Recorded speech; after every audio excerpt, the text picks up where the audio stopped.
What's going on YouTube? Today I'm gonna be doing part 5 of my story and how I ended up where I'm at today. Um, so I last left off talking about um, I was looking for a charging space to charge my phone, and so I was going in people's garages, like not just like going in like personal garages, but like community garages, apartments, stuff like that, looking for a charge station. Like I would literally go to every apartment looking for a station, and which was real difficult to find. So I spent probably hour, 2 hours just walking down the street, going in every garage I can find that was open. And sometimes I'll find garages that had charge ports, but the charge port didn't even work. So I didn't give up. I kept looking. Eventually, I ended up finding a place where I can charge my phone. I was thinking the people there was gonna trip on me about being there. Luckily, nobody said nothing to me. I got a couple strange looks, but nobody said nothing. And eventually, this nice lady, she come out and she asked me how I was doing and what was my situation and stuff. I let her know I was homeless and that pretty much my family's giving up on me and stuff like that, or I felt like my family's giving up on me. And so pretty much I was in LA by myself, and from there, um, she I guess she took it upon herself to want to take care of me, and man, that at that time, that was the nurturing. I felt like it was love at the time. That was the nurturing love that I needed. She drove me around looking for a homeless shelter. um, None was open because COVID had just started. uh, she gave me referrals for the military. I always wanted to join the military, so that was always a thought on my mind. I was supposed to join the military when I was 18, um, but I didn't join because everybody think that is like shoot 'em up, bang bang type. So I didn't join for that reason. I got talked out of it. So she did that. What else? She gave me showers. She offered me showers. Um uh she offered me showers. She when I ran out of my EBT cash and stuff like that, she'd be like, "Did you eat? Did you eat today?" No, I didn't eat. If she didn't give me cash, then she gave me something out of her own home. If she didn't give me something out of her own home, she would give me the least amount was like $20, and the most she gave me was like, I think it was like 70, $80. And I would stretch it, like I would literally stretch the money. I'll go to Rouse, get 4 pieces of chicken for, I think it was $6 back then. It was $6, yeah, back then. And this is without the card. And yeah, I would eat. It came with 8 pieces. Um, I would eat 4 pieces and leave the next 4 pieces for the next day, and that was my diet pretty much. And probably something to drink, like a water or something. Like I always keep water on me. I'm always drinking water, which is a plus. I improved my skin. I used to have acne, and my skin improved a lot. I drink water. I take vitamins and stuff like that. Now, back then I was just drinking water and eating what I could. Um, so from that point, um, that's how I'm living.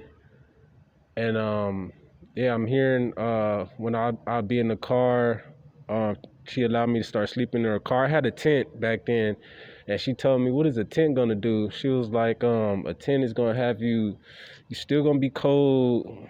It's pretty much like sleeping on the ground. You're just covered up in something that people can't see you." So from that point, I'm like, yeah, she makes sense. She was like, either find you a shelter that is open, or go to, or you can sleep in my car. She know I didn't want to go downtown because I had a bad experience downtown. So I took the offer and sleeping in her car, and she didn't use the car much. So, well, she did use her car because I had to get up in the morning. Like, if she had to use her car, I had to just get up in the morning, get my stuff ready, and just go start about my day. And usually, how I went about that is, when she come out, and if I was still asleep, I'll just get up, and then I'll go to it was a park down the street. I'll go to the park, wash up there. It was like a personal bathroom in there, so I brush my teeth, wash up, change clothes if I needed to. Back then I had way more clothes, and that's why, because I used to carry a duffel bag, and that's why I had so I had way more change of clothes back then. Like, I could at least change my clothes for about 3 or 4 days if I needed to. Which I found was a bad idea because now I just wear one set of clothes, and I just have socks and boxers that I get probably about monthly.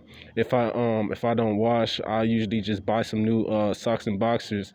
So that was my routine, and eventually I was hearing voices outside the car. I think I said this in a previous video. I'm just trying to search my memory, and see where I'm at with it, cause yeah, it's all happened in events. So I'm hearing people outside the car as I'm starting to sleep, cause it got to a point to where it got hot inside of the car. So I would stop. I would roll the windows down a little bit, because sometimes she would leave the key, or she would just have the car open for me when I was ready. I'll come about 6, 7 o'clock. When it was dark, she said I can come anytime when it's dark. The car would be open for me. So sometimes it'll have the key in, sometimes it wouldn't. And I would just and that's what I mean. Like, when people trust me like that, I don't break people's trust. I don't do anything out the regular. She trusts me. I could have thought like anybody else would have thought, and took her keys and took her car or something like that. She trusted me with it. Why break that trust and mess something good up? You know what I'm saying? Like, I got somewhere to sleep. I got somewhere. She's feeding me. Like, why would I mess something like that up? And a lot of people, they try to make it seem like I'm the opposite. I just want to get that out there also. I started rolling the windows down, because most cars, you can't roll the windows down without the key. So I would roll the windows down a little bit. And that's when I started hearing the other voices. Like, people would be running around the apartments, saying that people were saying that I was somewhere in the area, and so they'll be looking around for me, and I can hear them talking, looking for me. I don't know if they was looking for me, but they was looking for somebody. Talking about people said he was in this area last, and I'm listening to the whole thing, and they like, he's somewhere over here, and so it got to the point to where almost every other night or every night I was hearing people talking and looking for me. Pretty much it sounded like they always say he over here, but I never see him type. Like, so I'm just like, okay, something, people looking for me pretty much. No matter where I'm going, people looking for me. So from that point, what happened from there? I left that part of the city, and I went to the city of Orange. I went to Irvine. I was in Irvine, which is a very nice city. It was nice out there. Yeah, I'm looking around, looking for little spots I can find. The thing about Irvine is, like, it's not really no apartments out there at all. It's mainly just residential houses, and yeah, you're not gonna find no apartment. The part that I was at, it wasn't finding no apartment buildings you can go in or nothing like that. Actually, you just reminded me, somebody was talking, and they just reminded me to take this. Probably have better audio, but but I got lucky, and I ended up finding this crawl space that it was like a tiny door, and it was like like to me the door was little, so it was just like, so I had to bend down to get in and open the door. And then so what I did, I went in there. It was like all dusty in there. Had a heater in there, and it was all dusty in there.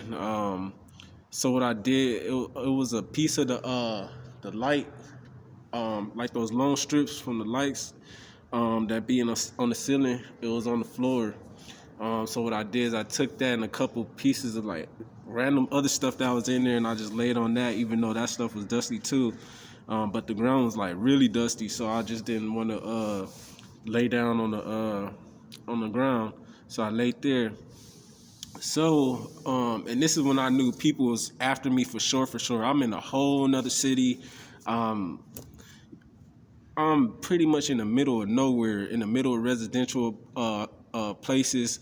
But where I was at, it was in between residentials and apartments. I mean, residentials and business, but the business was in the middle. And so it was like pretty much, you if you found me there, you're looking for me.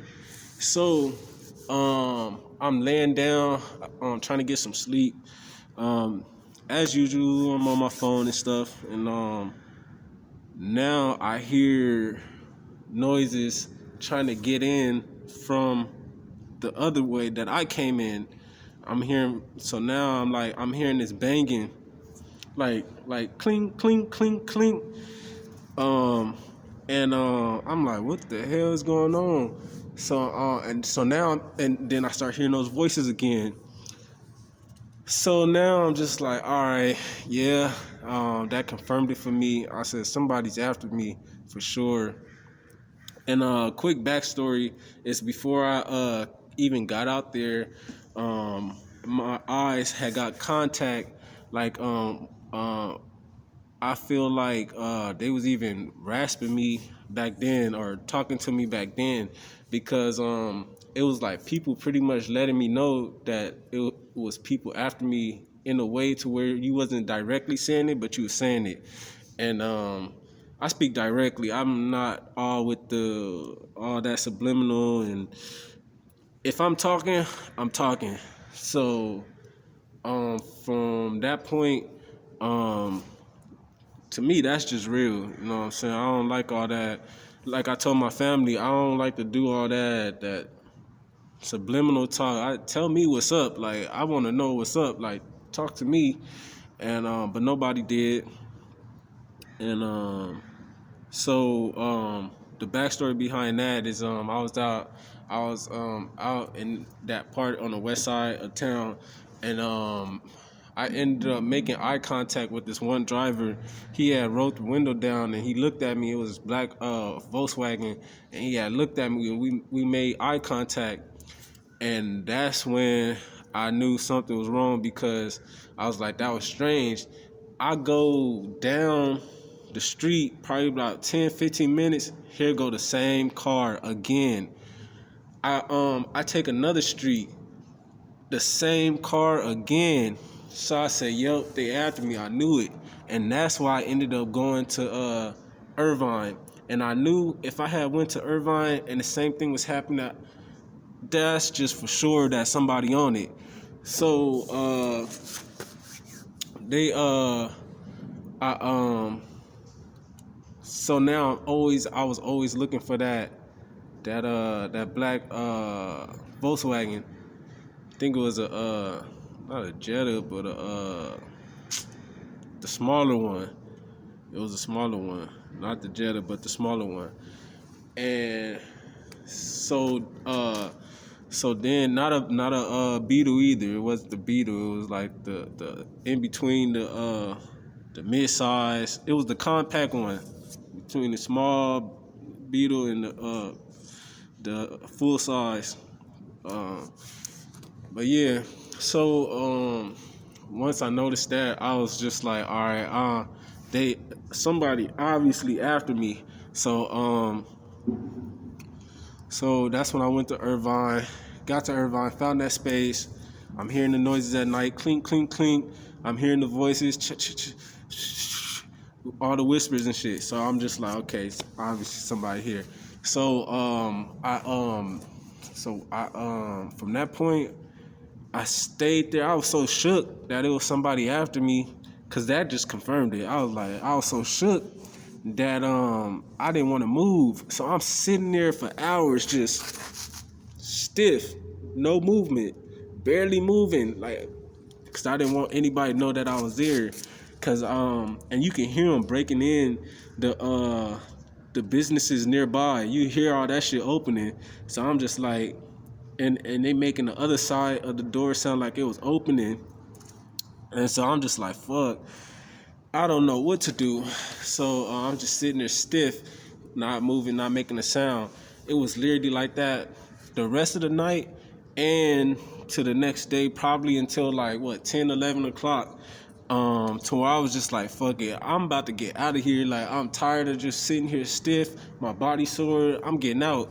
So they was there literally all night, which blew my mind. I was just like, they still here since last night, and they still here 10 o'clock during the day. Is anybody seeing this shit? Because it was residentials right there, and it was like window. You can, if anybody was in the window, they can clearly see it was somebody there all night. So it sounded like they using wrenches and all kind of stuff and clinking, and that's all I kept hearing.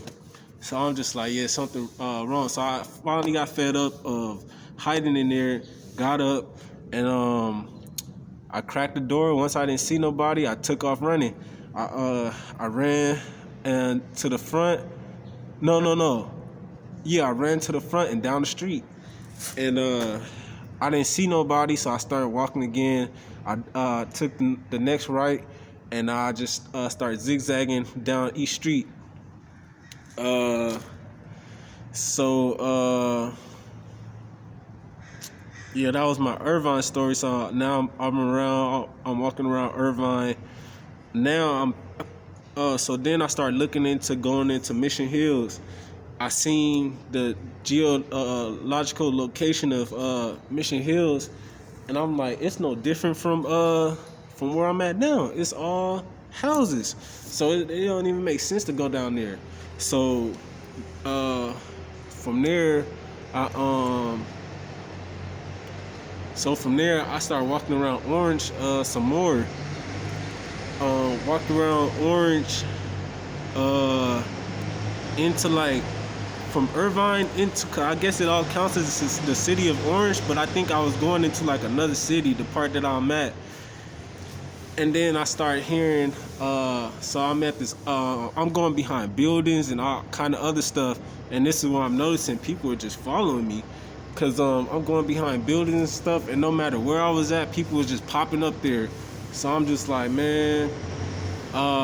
So I finally went to the, I think it was like the Irvine Mall or something like that, and I'm behind the Irvine Mall.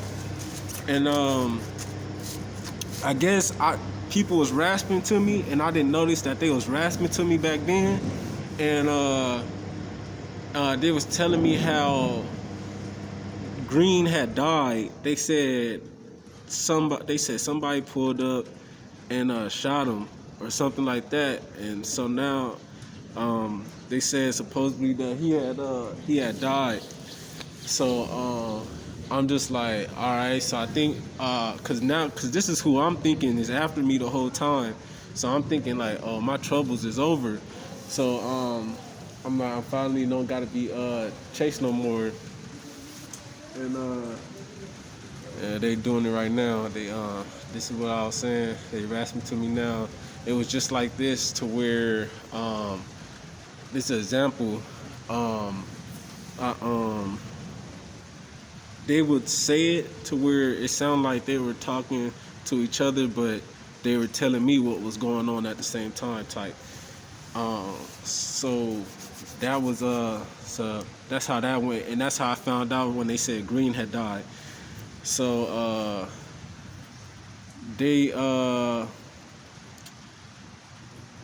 so that was that. So I'm thinking my troubles is over, and then so then I went to Long Beach. I went to Long Beach and to visit my grandma, and my I went to go try to stay with my grandma. Actually, I was gonna stay in Long Beach if I could, but what happened there is um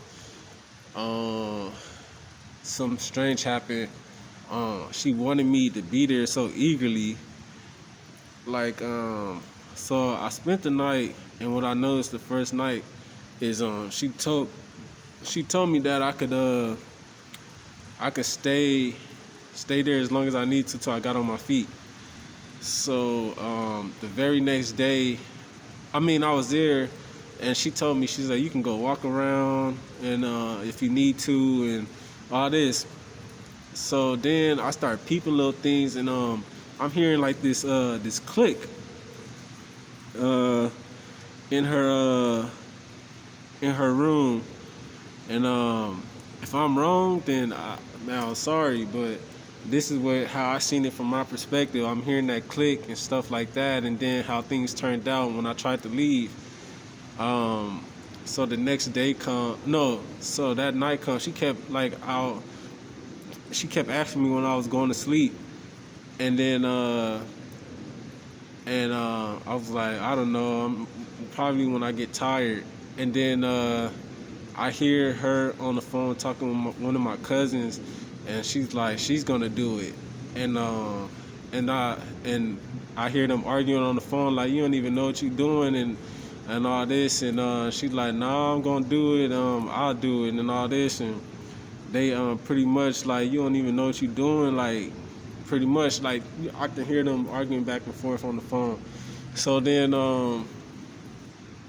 so pretty much they got off the phone, and it was just, I felt like this weirdness around me, like around the area. And so then I from that point, um yeah, it's raining. um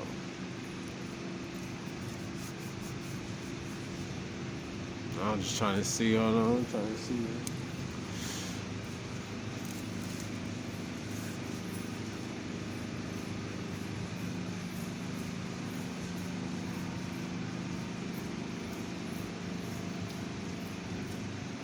Yeah. um So then I'm hearing the clicking noise as if like you know, a click from like a revolver or something. And you know what was crazy? I'm watching TV, and it sounded like the TV was talking to me. Um Now that was crazy. It felt like the TV was talking to me. I'm sitting here watching the TV, and the TV is telling me what's going on at my house. So I was just like, what the hell is going on? Um,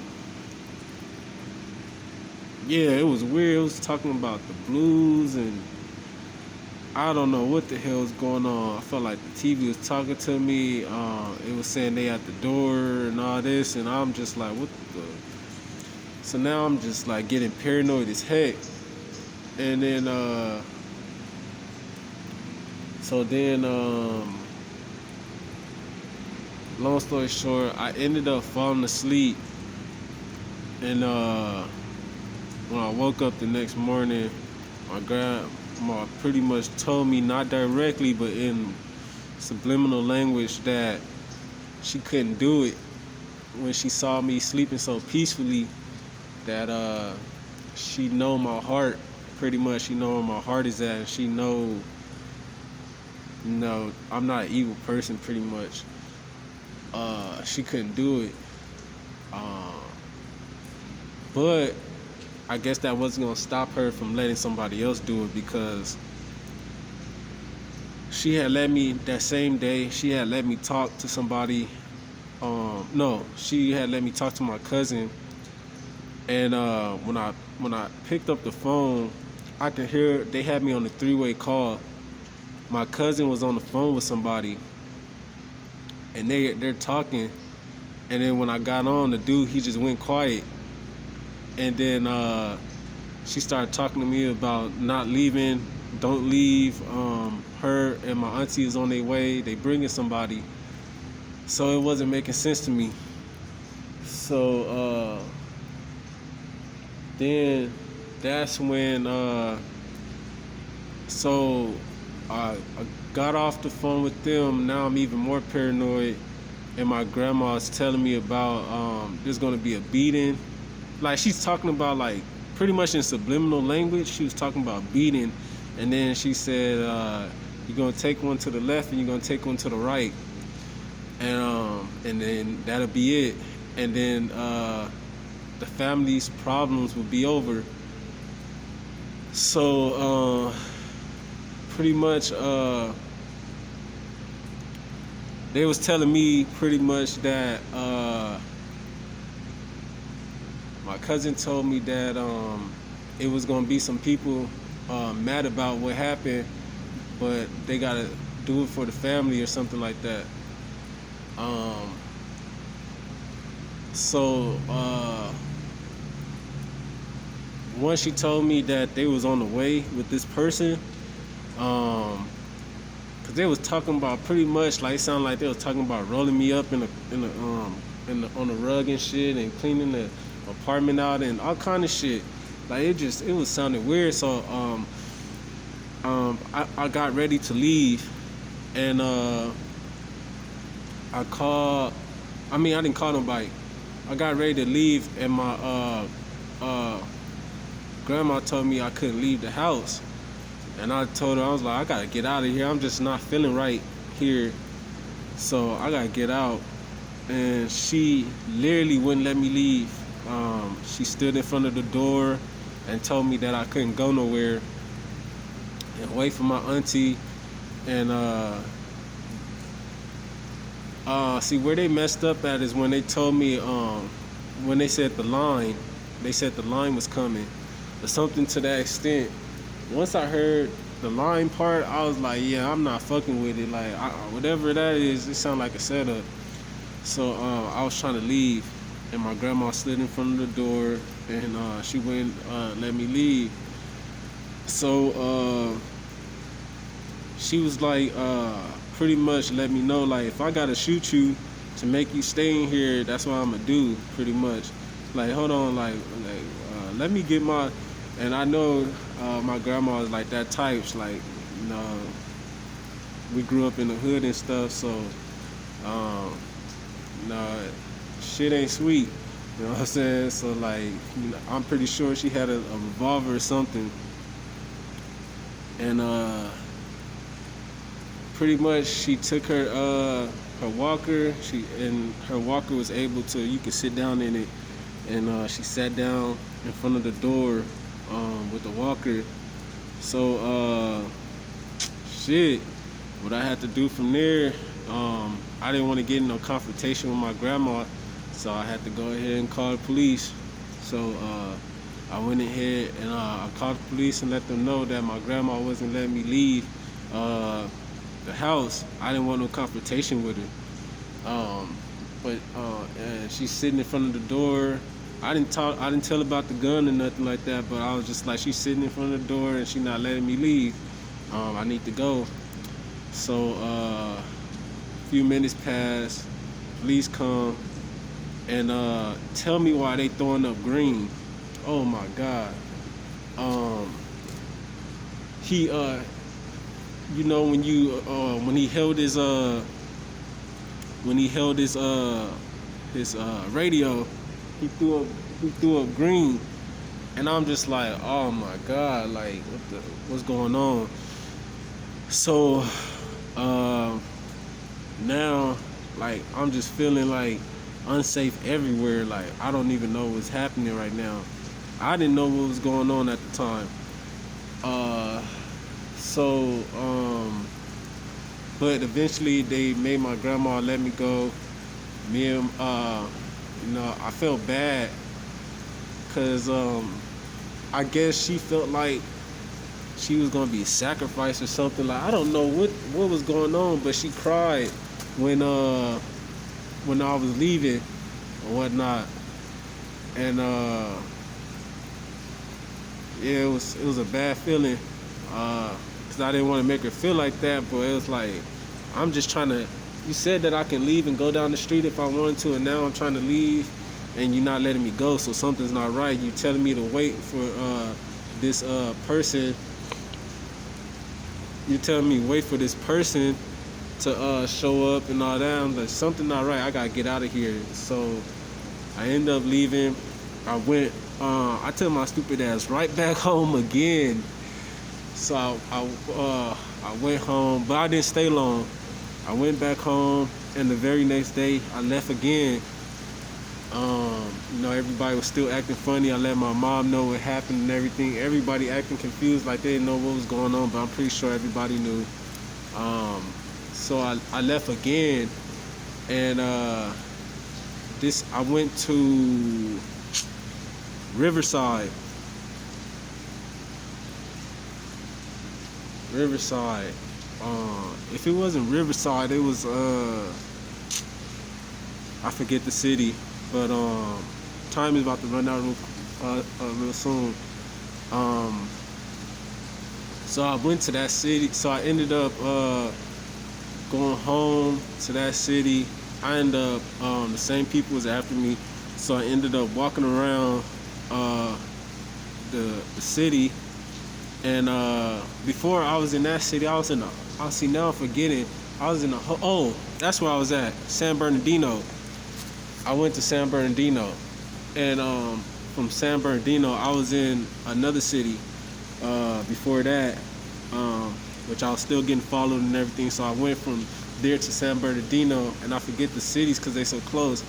I was in Anaheim. I went from Anaheim, where I almost lost my phone. The Uber driver pulled off with my phone. That would have changed everything. Everything would have